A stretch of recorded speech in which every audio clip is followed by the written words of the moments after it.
organisations do. I'll give way to the honourable member.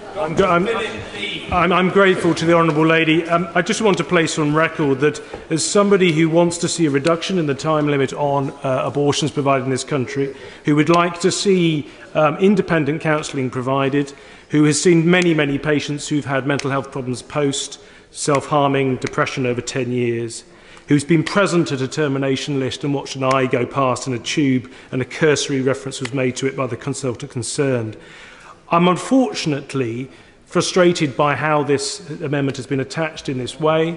I am frustrated, and I have some. The member for Rhondda makes the point that I think abortion as an issue should be talked in the round, and as a consequence, I can't support this amendment today. But that doesn't mean that I don't support the principles and the desire to try and make abortion as infrequent in our society as possible. Well, I thank the honourable member for his candidness, but could I just inform him that opportunities to debate abortion in this House don't happen very often.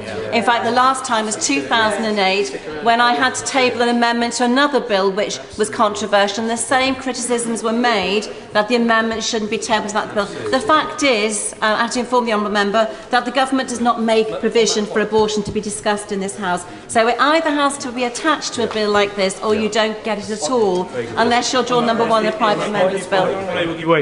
Yes, my point is that this is such an emotive subject, and we can tell from the responses on both sides of the House that people feel passionately about this, that the need for it to be calm and considered, and for the language, both in here and indeed in the media, not to be inflammatory, not to be incendiary. Because if you do that, you end up polarising a debate. And those of us who want to see some progress towards abortion not being so prevalent in society get terribly frustrated. Well, I do hope that the unions and the left-wing media will take on my other members' comments.